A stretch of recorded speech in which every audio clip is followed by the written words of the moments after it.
Hogwarts School of Witchcraft and Wizardry is the school we all dreamed of attending when we were 11. And according to Hagrid, it's one of the safest places on Earth. But it's also a 1,000-year-old castle full of children, open flames, moving staircases, and at least one corridor officially advertised as lethal. So, strip away the nostalgia, look at it through the cold, unforgiving lens of the modern British safety law, and two very uncomfortable questions appear. How many regulations can one magical school break before lunch? And would Dumbledore leave his own school in handcuffs? Let's send in the inspectors. Start with the building itself, because before anyone from Ofsted even sets foot inside, they'd have questions. Big questions. Hogwarts is a massive 7-story castle with additional towers, dungeons, and grounds stretching across acres. Sometimes described as 13 stories when you count everything. It was supposedly built around 990 AD. Stone castles didn't even exist in Britain before roughly 1000 AD. Certainly not in Scotland. And definitely not at 13 stories tall. There were no 13-story castles anywhere in Scotland in the 11th century. They simply didn't exist. Right out of the gate, the building itself is an architectural impossibility, and the inspectors would be scratching their heads before they even walked through the front door. And speaking of structural integrity, this is the era of RAAC, reinforced autoclaved aerated concrete. The UK spent the better part of 2023 shutting down schools over concerns about crumbling concrete that might collapse. Hogwarts is a 1,000-year-old castle maintained entirely by magic with zero documented structural surveys. The Building Safety Act 2022 places explicit duties on building owners to assess and manage structural risk. Hogwarts has no designated accountable person and no building safety case of any kind. Before Ofsted even raised a pen, the health and safety executive would already be on the phone. But let's give wizards the benefit of the doubt. Magic, right? The castle is held up by magic. Fine, let's go inside. And immediately there's the first massive violation, the staircases. Hogwarts has 142 of them. I know, crazy, right? 142! These aren't normal staircases either. They shift position without warning, and the alert system consists of whoever screams first. You could be walking up to the 3rd floor and suddenly find yourself heading toward the 7th. Some of them have trick steps that swallow your foot and trap you there. Both Harry and Neville got caught in those. They hang over what's essentially a massive, deadly open chasm, with just one railing on either side. The astronomy tower alone has 263 steps. No lift, no accessibility provisions whatsoever. Under the Regulatory Reform Fire Safety Order of 2005, which is the primary legislation governing fire safety in all UK schools, every educational institution needs clearly marked, reliable, and predictable escape routes. That's not optional, that's the law. Your escape route cannot randomly change direction while people are using it. A moving escape route is just a death trap with extra steps. The Fire Safety England Regulations 2022, which came out into force alongside the RRO and significantly strengthened its requirements, added further obligations around wayfinding, fire door inspections, and resident information, none of which Hogwarts even begins to address. Building Bulletin 100 requires fire doors with minimum resistance times and proper compartmentalization throughout the building. Hogwarts has none of this, down to the last exit sign. And here's the kicker. Hogwarts has no electricity. None. Zero electronic systems of any kind, which means no electrically operated fire warning system. Building Bulletin 100 states that all schools should have a suitable electrically operated fire warning system. The recommended minimum for most schools is Category L3, meaning automatic detection and escape routes.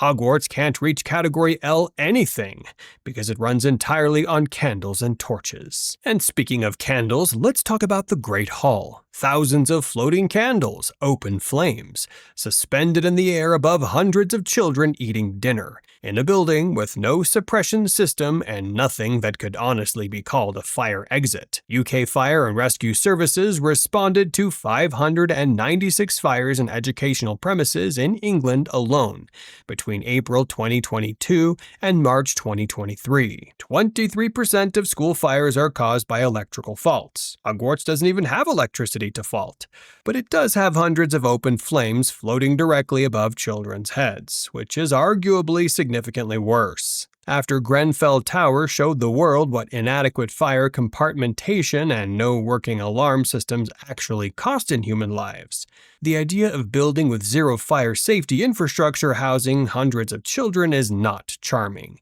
It is unconscionable. An inspector would be writing so fast their pen would catch fire, which at Hogwarts would be genuinely dangerous, because there are no fire extinguishers either. And while we're in the Great Hall, someone should inspect the food. Every meal is produced by an unpaid workforce of house elves in a kitchen directly below the hall, staffed by beings with no food hygiene certification, and in Winky's case, a documented butterbeer problem. UK food law requires allergen information for every dish served in a school. At Hogwarts, food simply materializes on golden plates with nothing resembling an ingredient list, which matters quite a lot in a world where love potions exist and get baked into chocolates. Romilda Vane smuggled a spiked box of chocolate cauldrons into the castle.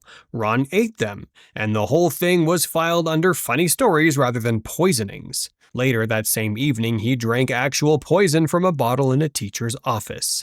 That's 2 near-fatal mix-ups in one day and zero paperwork. An environmental health officer would take one look at this operation, attempt to interview the kitchen staff, discover the kitchen staff legally belonged to the school, and quietly add slavery to the inspection report. But that's just the beginning. Step outside and things get worse. The grounds of Hogwarts are essentially a horror movie set disguised as a school campus. First, there's the Whomping Willow, an enormous ancient tree that violently attacks anything that comes near it. Its branches are powerful enough that when Harry and Ron crashed a flying car into it, the tree nearly destroyed both the vehicle and them. This tree sits on the school grounds with no barrier of any kind, warning signs included. Students walk past it every day. Now, let's say the inspectors are in a good mood that day, and they just want to know why there's a killing tree on the school grounds. Dumbledore calmly says, really calmly this time, "Well, Inspector, you see, I personally had that tree planted for a werewolf student,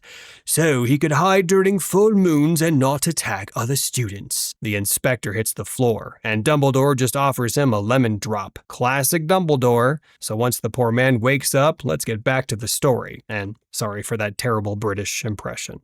Anyways, on paper this all looks even worse. Under any reasonable health and safety policy, a violent, aggressive hazard on school grounds would need to be removed or surrounded by proper barriers with clearly posted safety information. Hogwarts does neither. The tree just sits there ready to batter the next student who wanders too close. And I think it enjoys it. And then there's the Black Lake, a massive body of water filled with merpeople, grindylows, and giant squid. The safety measures around it begin and end with hoping the students can swim, which leaves a lake full of creatures that could drown a first year sitting right there on campus. And then the Forbidden Forest, sitting at the edge of school grounds, home to centaurs, thestrals, acromantulas, which are giant man-eating spiders, and at one point in 1991, it was literally home to Lord Voldemort. The darkest wizard who ever lived was camping in the school forest.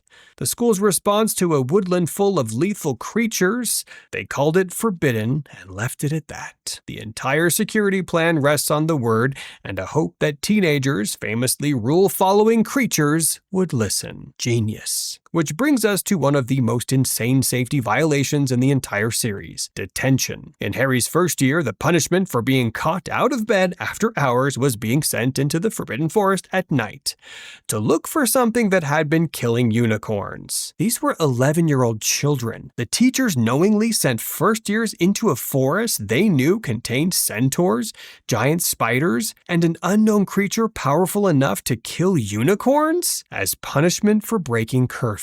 Under the national minimum standards for boarding schools, schools must demonstrate an open and positive safeguarding culture that puts children's interests first.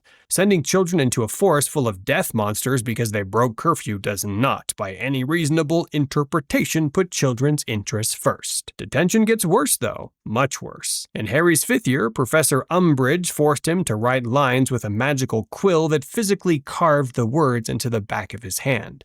He wrote, "I must not tell lies," until the words were permanently scarred into his skin. A teacher was torturing students with a magical implement that caused physical scarring, and she faced zero consequences from the school administration. In any real UK school, that's a criminal prosecution for assault on a minor, with prison time attached, and the sacking is a footnote. This points to a broader catastrophe. Hogwarts doesn't do background checks at all. Under the Safeguarding Vulnerable Groups Act, every person working with children in the UK must be vetted through the Disclosure and Barring Service, a DBS check, and that's a statutory requirement. This isn't a suggestion, it's a statutory requirement. Yet, over 7 years, the defense against the dark arts position was filled by a man with Voldemort growing out of the back of his head, a celebrity fraud who couldn't perform basic magic, a werewolf who forgot to take his medication during a full moon while students were nearby, a Death Eater impersonating someone using an illegal potion, a Death Eater who killed the previous headmaster,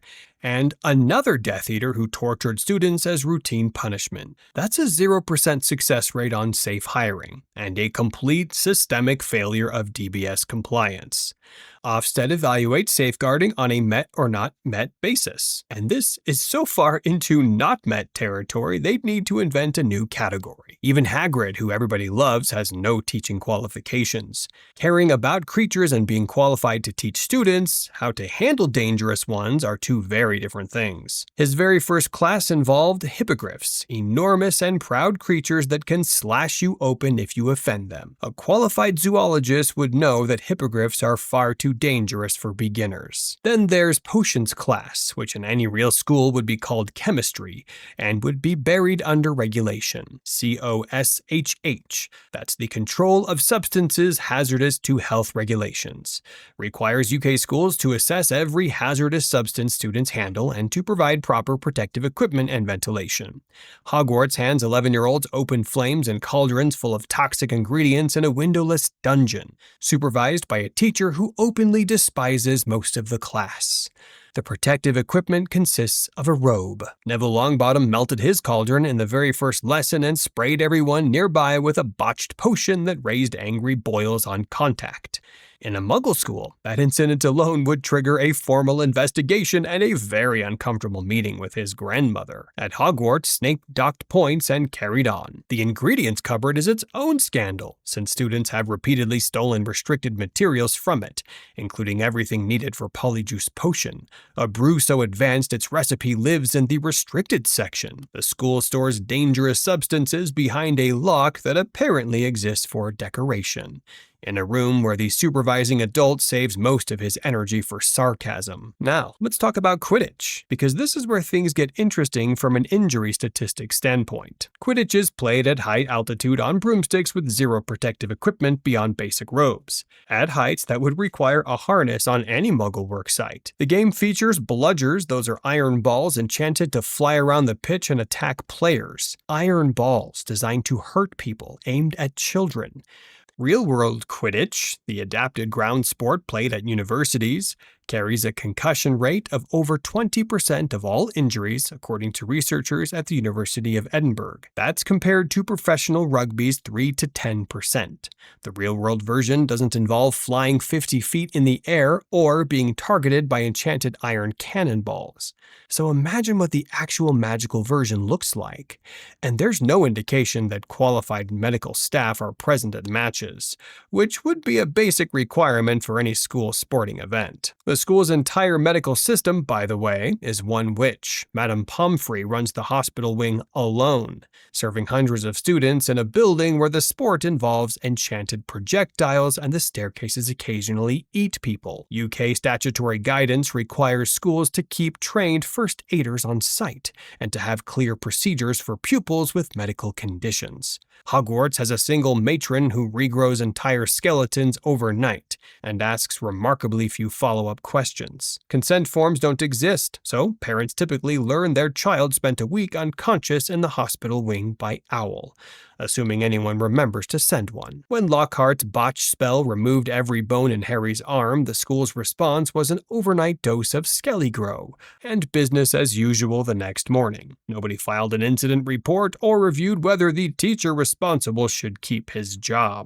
A real school nurse would also flag the treatments themselves, because Skelligro and Mandrake Restorative Draught have never been through anything resembling clinical approval, and the concept of medicine regulation simply hasn't reached the wizarding world. Madame Pomfrey is genuinely good at her job, which is lucky, because she's also the entire NHS of a castle that manufactures injuries at industrial scale. The crown jewel of Hogwarts safety failures, though, is the Triwizard Tournament. Originally established around 700 years ago and running for approximately 6 centuries. The competition was cancelled because the death toll climbed so high that they couldn't justify continuing. Dumbledore acknowledged this directly in his speech. In 1792, one of the tasks involved a cockatrice that went on a rampage and injured all 3 school heads. Then in 1994, they brought it back. They brought it back, a competition that was cancelled because too many children died. And they did it just months after a Death Eater attack at the Quidditch World Cup. Their safety improvement was an age restriction of 17, with no parental consent required, still sending teenagers to fight dragons, dive into lakes full of hostile creatures, and navigate a maze designed to kill them. Cedric Diggory, a 17-year-old student, died during that tournament. Rowling once revealed that the competition's working title during development was the Doomspell Tournament. Even the author knew exactly what this thing was. Inside the castle, the architectural decisions are no better. In Harry's first year, Dumbledore announced at the welcome feast that the third-floor corridor on the right-hand side was out of bounds to anyone who didn't wish to die a most painful death. Behind a door that could be unlocked by a first-year spell sat a 3-headed dog named Fluffy, guarding the Philosopher's Stone. The headmaster hid a priceless and dangerous magical artifact in a school full of children, and protected it with a lock an 11-year-old could open. The plumbing deserves its own file. In Harry's second year, a basilisk, a giant serpent whose direct gaze kills instantly, traveled through the school's pipes and petrified several students. And at one point, a ghost, which shouldn't even be medically possible. The school's response gets some kind of record for negligence, because classes continued for months while children were carried to the hospital wing frozen solid. Under RIDDOR, the UK regulations on reporting injuries and dangerous occurrences, a school must report serious incidents to the health and safety executive within days. Hogwarts reported nothing and only seriously discussed closing after a student was dragged into the chamber itself. The drinking water, incidentally, was sharing pipe space with a giant murder snake, which is the kind of detail a water inspector tends to notice. And the entrance to the chamber sat inside a functioning girls' bathroom the entire time, guarded by a ghost with untreated emotional problems. 1,000 years of staff walked past Moaning Myrtle's bathroom, and apparently none of them ever asked why one of the sinks had a snake carved on the tap. The Room of Requirement presents its own catastrophe, a space that transforms based on the user's needs, used by students to practice dangerous magic without supervision, and later exploited by Draco Malfoy to smuggle Death Eaters directly into the school. An unregulated, unsupervised, shape-shifting room that anyone can access for any purpose. No inspector would sign off on that. Site security deserves a chapter of its own. In Harry's first year, a fully grown mountain troll wandered into the building and made it all the way to the girls' bathroom before anyone noticed. How? 2 years later, Sirius Black, then believed to be a mass murderer, broke into the castle twice, once shredding a portrait with a knife and once standing over a sleeping student's bed. The school's answer to the most wanted man in Britain was a password system administered by paintings, and the paintings kept getting tricked. No wonder Dumbledore got fired. The Ministry contribution was somehow worse, because they stationed Dementors, soul-sucking creatures that feed on human happiness, around a school full of children, and those creatures promptly stormed a Quidditch match and knocked a 13-year-old clean off his broom midair. Keeping children safe in education, the statutory safeguarding guidance every school in England must follow, expects schools to control exactly who gets onto the premises. Hogwarts has a gate, a lake, some talking paintings, and a lot of optimism. Anyone the paintings like gets in. And judging by the track record, so does everyone else. And then there are the dungeons, actual dungeons used as classrooms and dormitories. The entire Slytherin common room is underground, beneath the lake. The fire safety regulations of 2022 sent out detailed fire safety responsibilities for accommodation, and having students sleep in underground chambers beneath a lake with limited escape routes and no emergency lighting violates just about every principle of safe residential design. So, here's where everything lands. If a team of Ofsted inspectors, fire safety officers, and health and safety executive officials descended on Hogwarts tomorrow, here's what they'd find: 142 unpredictable staircases with no emergency lighting, and no fire alarms.